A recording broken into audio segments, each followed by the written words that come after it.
This is a video shot from my kitchen. It's a little more at ease than in the car, I guess. It's going to be less rushed, although I've got a pack of dogs here. Lilo, hi. Say hi. That's one. Let's see, where's my other dog here?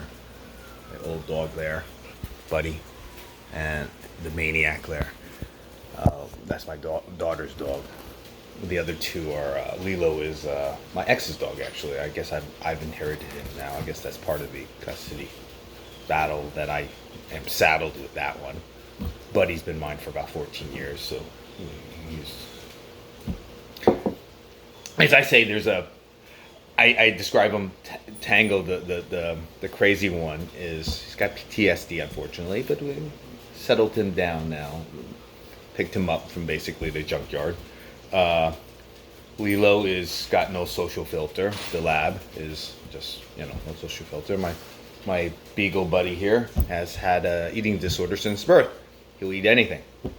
So he's just half beagle, half stomach, as I would say. So they're my company right now in the kitchen. But I wanted to shoot a video about motivation for nurses. My last video was about basically laying the foundations and talking that nurses are just like anyone else, whether you're an executive, administrator, an HR, accounting, nursing tech, pharmacist, nurse, doctor, teacher. There are motivators to us. As a manager, I learned that. And I said in the other video, I hired their family, because I knew that was the number one motivator for everybody. Basically, 90%, 95%. There's a little money, there's a little ego, but by and large, most people motivate the family. Whether it's benefits to the family, better living for the family, better scheduling for the family, and that's, for me, is probably my biggest motivator. I like that about nursing. It allows me to work 3 days a week and then have 4 days off. And it kind of plays into what my ex and I have worked out for our childcare. She works Monday to Friday, and I work Friday, Saturday, Sunday. So there's just that one cutoff of like Monday morning, Friday afternoon, which actually I'm able to still pull off because I don't go report to work until late Fridays.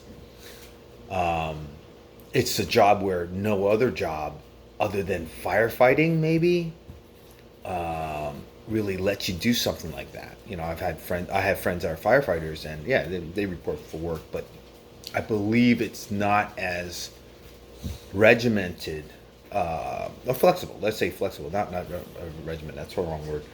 Flexible, because I can pick my Friday, Saturday, Sunday over and over and over and over. And my managers are more than happy to let me have that for 52 weeks a year. I actually worked 75 weeks in a row like that. They were more than happy. When I wanted to switch one week, they gave me grief, and that's where they had to back off, because they're like, holy crap, wait a minute. Ray eats up 52 weeks a year. He's asking for one, maybe we should back it off. I didn't even take vacation that year. That's why it was 75 weeks. I didn't know I had vacation. I literally didn't know I had vacation. For my own job, I went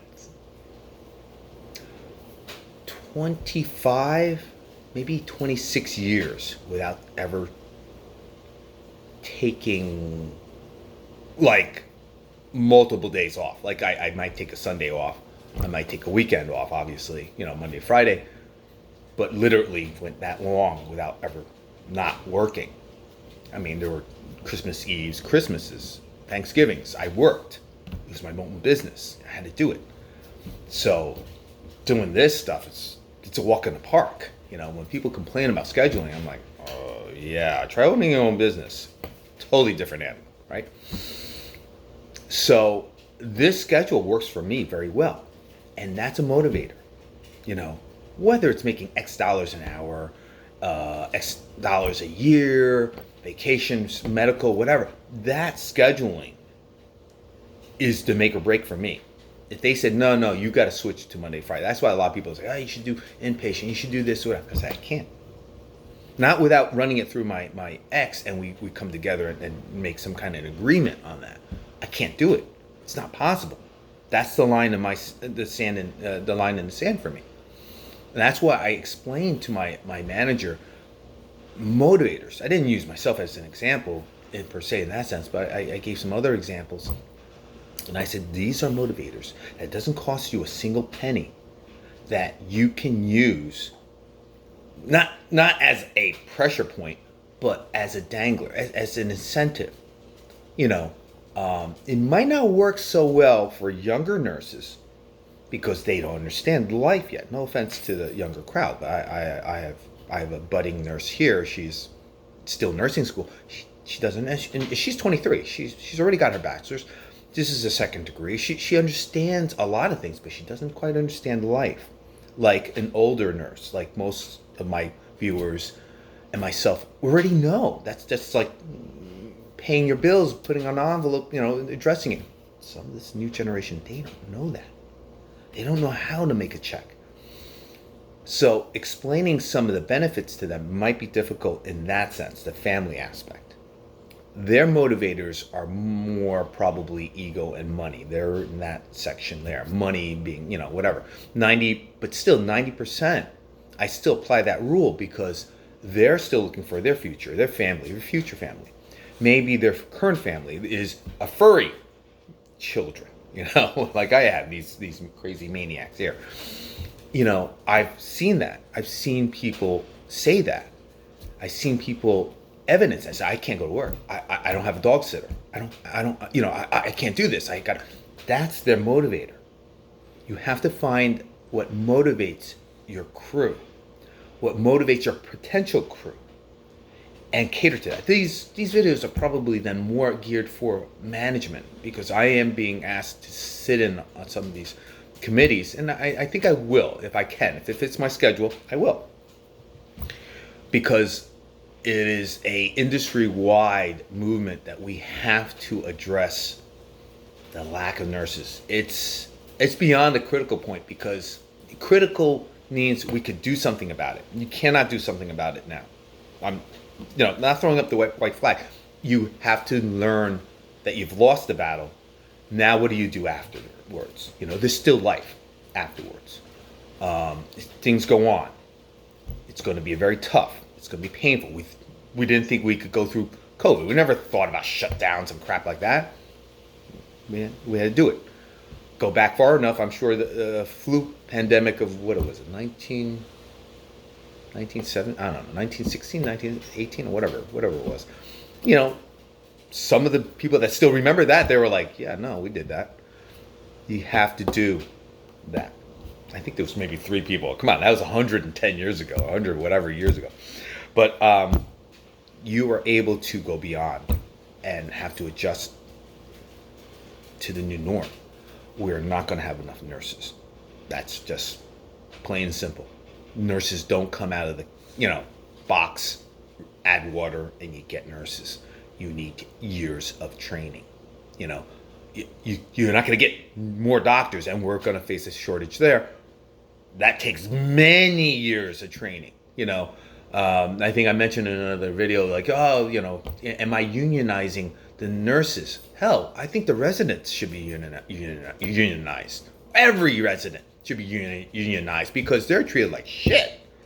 I look at and see their pay and talk to them, and I'm like, are you fucking kidding me? Why are we abusing these guys? People, I say guys, girls, guys. There's actually more women than men. Why are we abusing them? This is straight out abuse. I don't know why residents have to go through the hazing. It's hazing, it's bullying. I really don't understand. And it's dangerous because they work 24-hour shifts and they're supposed to make life and death decisions above hours. I work 12-hour shifts. I don't like making life and death decisions. Are you kidding me? This is crazy. And I got to go to this provider who's on her 22nd hour. She barely knows her name. She's like, yeah, that's me. I'm like, holy crap. Should we push this partisan? Well, no.